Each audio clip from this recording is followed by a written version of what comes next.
Hello my friends, welcome to part 2, my Schenker V build. You've just watched the time lapse of me scuffing down the body and the neck and also cleaning it. And I just used a regular 3M Scotch-Brite pad. I think they call it red, this nice maroon color here. Certainly don't have to sand to bare wood. You want to check it routinely. You want to take all of the shine off is what's important, so that the paint will have something to stick to. And honestly, what you want is a really good crosshatch pattern going in all directions to give the paint, a really good key, a really good surface to stick to. You want to also go over your tape job, make sure that that stays nice and adhered. And you also saw me clean the body with, I use isopropyl alcohol in a lint-free shop towel. And I will do it again before I go to paint, because obviously I'm going to have to handle this to carry it into the basement of the metal shop for painting. You can use glass cleaner as well. I prefer the isopropyl alcohol glass cleaner. It's usually an aerosol type of spray or whatever. I did want to focus on one thing here. You need to watch your taped edges very carefully, because what will happen is, if this makes sense, this is the edge. That little part there, that line, represents your tape line. So what will happen when you're sanding is, if you look at it very carefully, you'll see it's still shiny right up against the tape line. That's because the tape is holding your sandpaper or your Scotch-Brite pad or your whatever. It's holding it up. So what you get is like a little bit of fall away here. And what happens then when you paint is you get this. Now your paint has a raised edge, and that, that little jog there is going to be that lip that you can feel with your hands, and you don't want that. The X's represent the painted color that we're going to add to this. What you want is to get close to here. This is a gross exaggeration, but you want to have a shelf that goes down.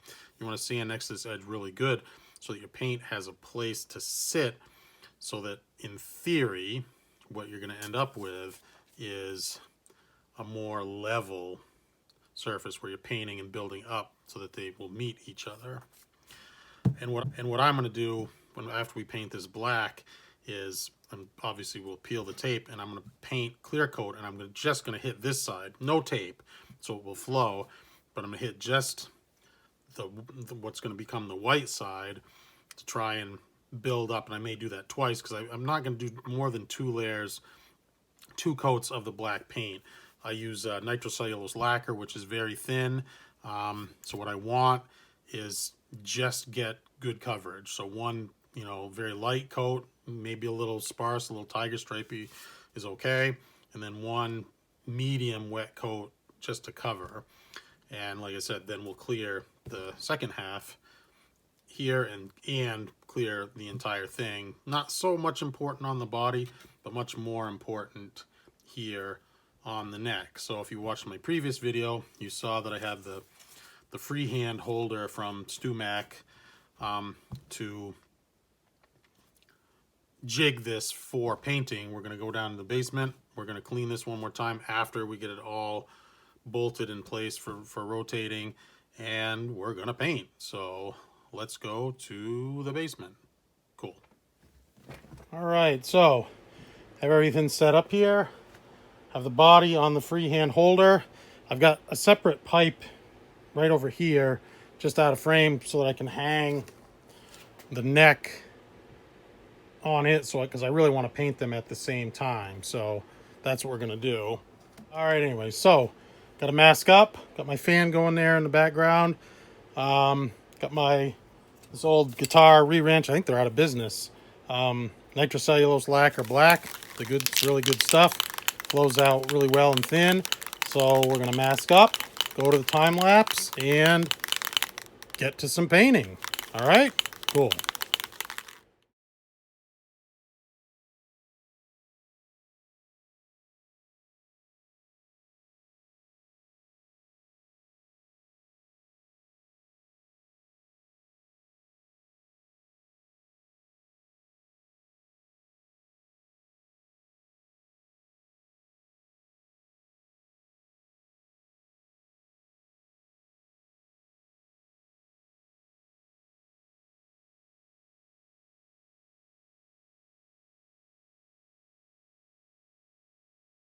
All right, apologize for the fan noise.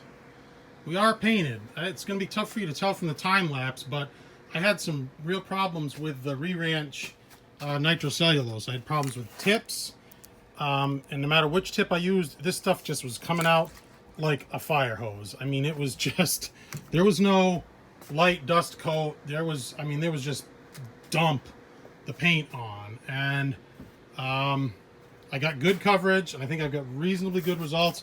I had some running in here, so I coated it quick again and used gravity. I used my new freehand holder here to turn it so that it would flow out the way I wanted it to, and I believe it's far from perfect, but I think, you know, if we want to do the clear, it seems like a bunch of trash in it too. When we do the clear, and then, you know, you could wet sand and buff if I wanted it to be perfect, which I don't really. This is going to be a wall hanger. The neck, this is what I had rigged up for the neck here. I had a tiny little bit of running in here, so I had to recoat that very quickly, and then it led to overspray on the face. Recoated that, but what I didn't want to recoat most specifically was the neck. You know, that I really wanted the neck to be as thin as possible, so that I'll have a chance of it feeling, you know, the right way. Came out, I would say, considering the challenges that I faced, it came out pretty well. I've got good coverage. It's nice and even. It's got a good shine to it. You know, it's probably, I wouldn't say it's a 20-footer, but it's probably a good 5 to 6 to 10-footer. Looking good here. So let's let this dry and come back and reassess, see if we need to put any more paint on. I'm leaning towards no. I don't want any paint on. I'm just going to double check it for coverage.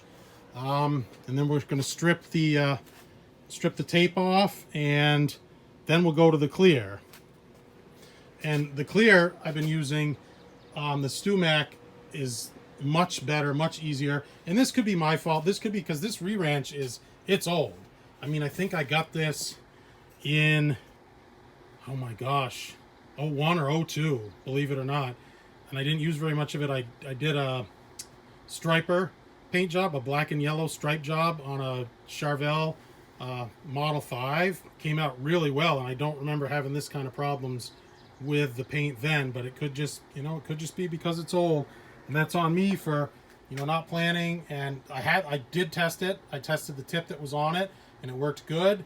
It worked very well. When I went to do it just now, I think that tip was, the paint had dried up in it. It was gummed up solid. Went to another tip and another tip, and they all came out like a hose. So, I mean, is what it is. You're going to have that. It's rock and roll, and it's going to be good enough for a player or a wall hanger. All right, so see ya. It'll be no time for you and a few hours for me. Awesome. Right, so now we're to the extremely satisfying part where I'm going to peel off the tape. We'll do one piece at a time. I guess I'll start with the neck. Peeling the tape isn't just, woohoo, let's just rip off all the tape. There is a little bit of a method to it, and really it's about the edge right there, where when we get to that point, let's just get into it here and start peeling some off. When we get to that edge, we want to use a certain technique, because believe it or not, and I've done this before and seen it, when you just peel off the tape willy-nilly, you can actually catch the edge of the paint and rip it off, which we don't want to do. This may take a while. I'm not going to cut. I may edit after the fact if I'm a little too long-winded here, but I wanted to talk about the StewMac Freehand Holder a bit too. It looks like YouTube, the old algorithm there, decided that this weekend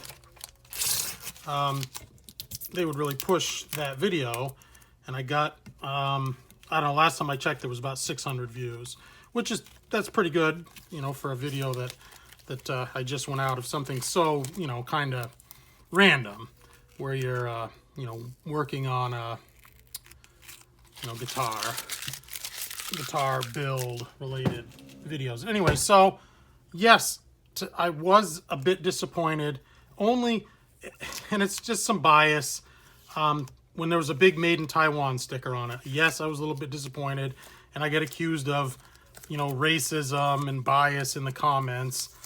I'm sorry, that's my generation. It's like,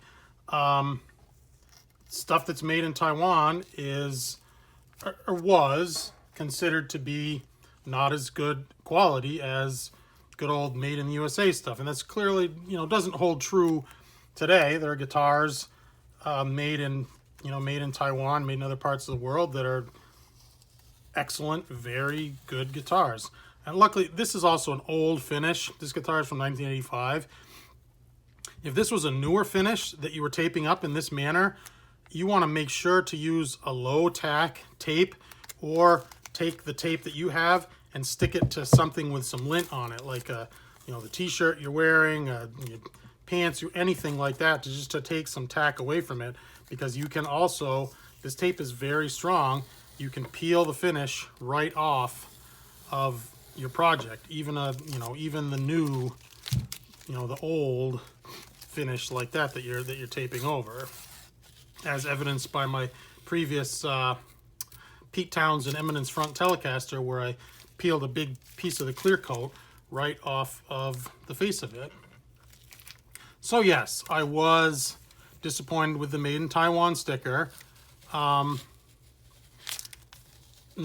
the overall quality of the product was decent. Again, and I commented on the wheel that you spin the project with is being made of plastic, and there's nothing wrong with that.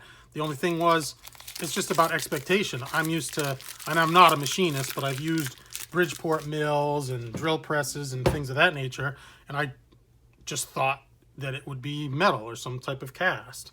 So that's what I expected. All right, so here we're going to peel the fine line tape, and what you want to do is, make sure that we can see this here, is you're going to want to peel slowly away from the paint, kind of like that, pretty much at a 90, I guess is what I'm trying to do here. And see, that's coming out, that's a nice edge, but you don't want to just rip it, because you'll peel this fresh paint right off. Okay, and that was another thing I was checking on too, was the line. I was very careful and didn't put too much paint on, but I have a very noticeable, very tactile line that I can feel. I was kind of hoping to escape without clearing, but I can see now, at least on the neck, that's not the case. There's a good line right there, and we can't leave that. Oh, I've allowed this to cure. It's been not a week, not 7 days, but it has been 6 days. I think I painted it I painted it on Tuesday, so five full days, and I brought it out of the basement as well, to get it into the basement is still cool even at this time of year, to bring it to a more temperate, roughly at 70 degrees here up in the metal shop here. And see, we got a tiny little bit of bleed through right there, not a problem. Let's see, there we go. Look at that. But look at that edge. That is nice. That came out very, very well. Got our logo intact there. That looks just like you want it to. Now let's see how we did on the edge here of this fingerboard. Oh, George is up here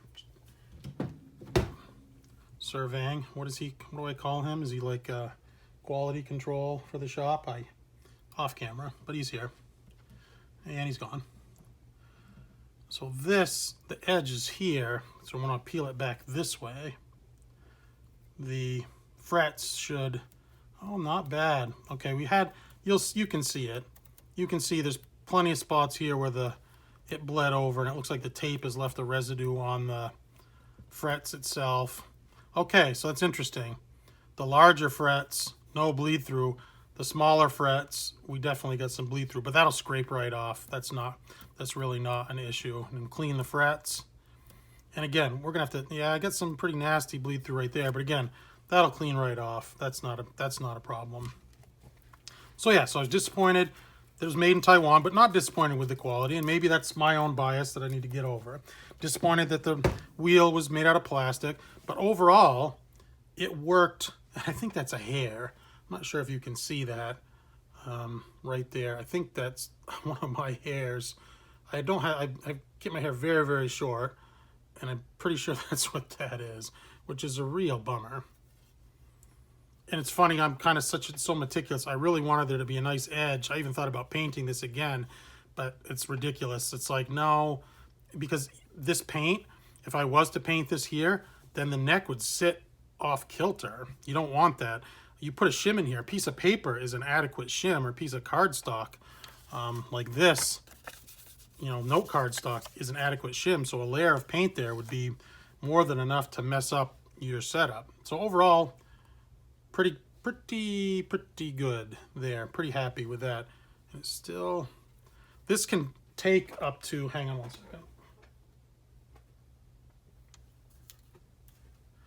Lacquers can take 30 days to 6 weeks to fully cure. They say that, you know, you can handle them very quickly after painting. They're dried very quickly, but they do take a good amount of time to cure. So where was I? So we're definitely going to have to clear coat, which is meaning, you know, we're going to have to scuff up the white here and clear coat the whole thing. So yeah, the freehand holder from StewMac. Very, very pleased with it. You know, it's $110.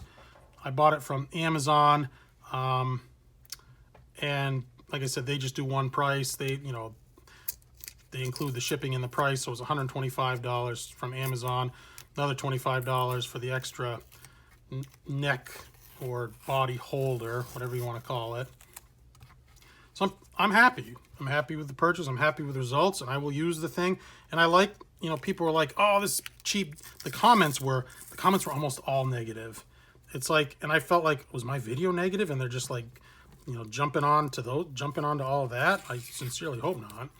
And I said something in the comments, I'm like, I hope that my review didn't come across as negative, because it's not my intention. That's not what I wanted. I was very, very, very happy with the product and the results that I got. Oh, and I ran into some issues here. I'll show you. So I got some, I'm not going to call them a run. I got some sags in this edge when I put the first coat on. And I really only did one very heavy coat, in all honesty, because it came out like a fire hose, if you remember. But I got some sags here. So what I did, the freehand holders completely bailed me out. I coated it again, and I tipped it so that it would, the gravity would flow the paint out. And look at that. There's no runs there. There's no sag in that edge, and that was the edge that I got it. And and now if this was hanging from a coat hanger the old way, you're stuck. There's nothing you can do. You can tip it and hold it and spray it again, but without the freehand holder, I would have had some nasty runs and sags there. And also, I got some here, and even though I didn't put this in the freehand holder, I used their stick, I did the same thing. I quick hit it again with another coat, tipped it, or, you know, so use gravity so that it would flow out. So the freehand holder really, really saved me there. Very happy with it overall. I guess we're just going to peel that because it wants to go. The fine line wants to go. And see, look at that. That is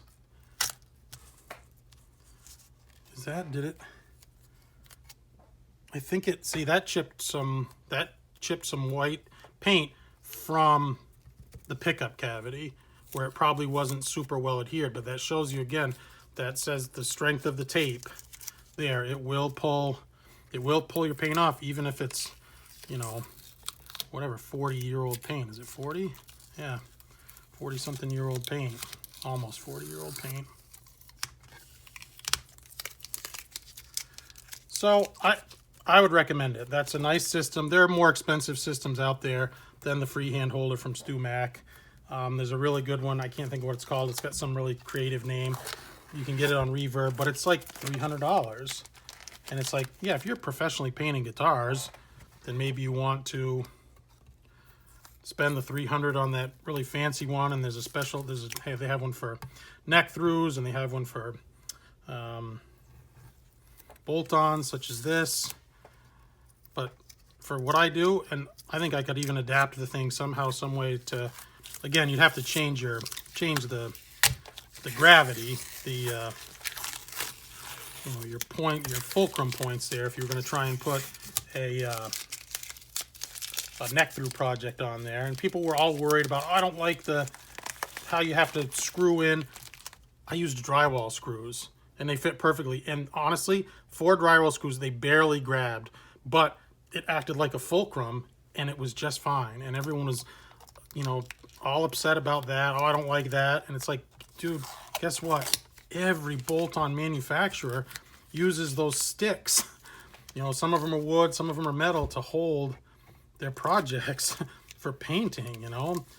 Seen, you know, Fender do it for, you know, Charvel Jackson. It's like, name a bolt-on. They all do that. It's like you have this area that's made for bolting on. I had some guy talking about in the comments about some convoluted process.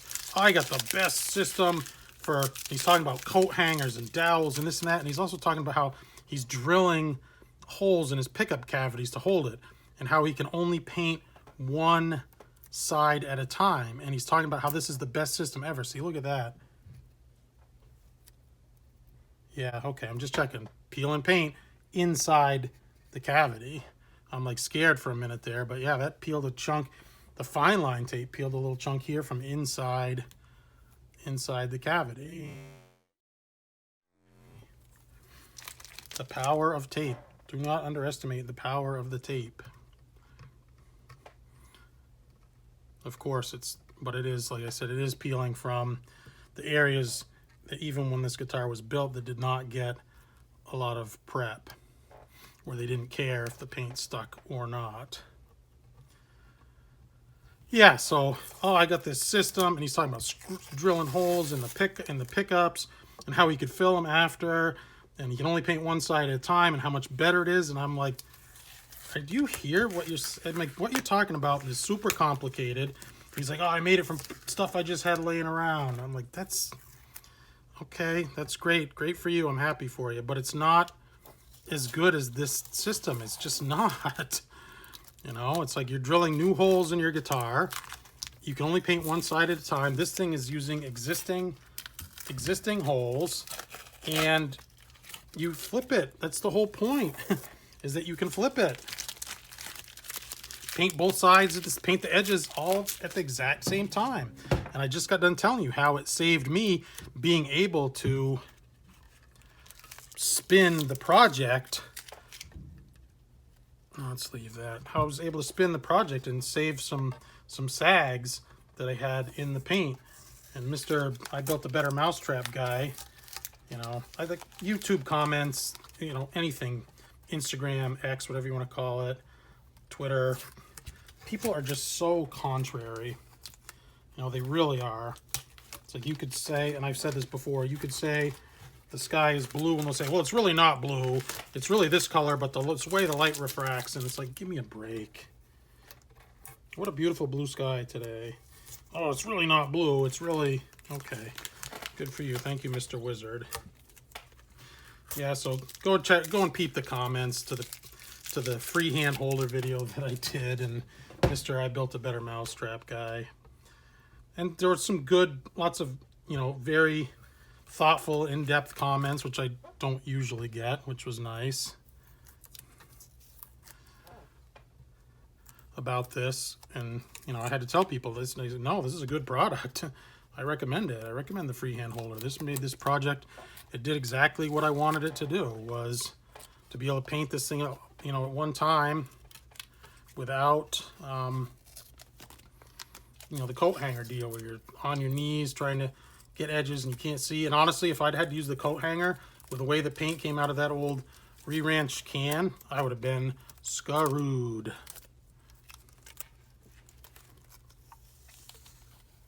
Hopefully you find this. Oh yeah, look at that. Right off the edge there, we're peeling. And it's weird, it is the color. It seems like it's clear. So it's actually good that we're going to be clearing. And I don't know about the body. Yeah, the same. You get the same edge there. Don't really care so much about the body. So we'll have to see if I decide to do that or not, to clear coat. A lot of work. Again, it's going to entail scuffing up the white here, being very careful not to touch the black. Not taping the black, because this paint being fresh, you can you'll be able to peel that right up. So you be very careful how much you scuff. Yeah, we're peeling up some good. Plenty of, it's weird. I'd say it's the clear, but it's, you know, it's discoloring it. You know what it is? It is the clear. It's discolored. It's got this nice yellow in the cavities. I'm breaking my own rules about maintaining that angle. And okay, we're gonna leave, there we go. We're gonna leave this masked off because I'm undecided, but I'm definitely gonna have to clear coat the neck, and I may clear coat the body as well, just for the heck of it. So there we have it, the very satisfying paint peeling of the Michael Rudolf Schenker Fernandes Flying V project here. It's a little bit of a follow-up on my StewMac Freehand Holder, which was, you know, I give it 2 thumbs up. That thing really was great and did the trick, and I will be painting all of my projects here in the metal shop with the StewMac Freehand Holder moving forward. I'll include a link to that in the description. I'll include the Amazon link where I purchased it. So as always, my friends, thank you so much for watching. So next we'll be doing some clear coating and then on to final assembly. So as always, truly appreciate your support. If you like the video, please give it a thumbs up. Please check out my channel. Tons of good stuff in there. Please hit subscribe if you're not already a subscriber. Hit me up in the comments. Got a lot of comments this weekend. It was pretty good. I respond to all of my comments. Some of them, you know, there's just so... One guy just commented nope to the freehand holder video. I deleted his comment. He only had his only comment he had on his channel. So anyway, still respond to all my comments. You know, please hit subscribe, the thumbs up, and truly appreciate your support. So stay tuned for more of the Rudolf Schenker Flying V Fernandes project. Take care, my friends.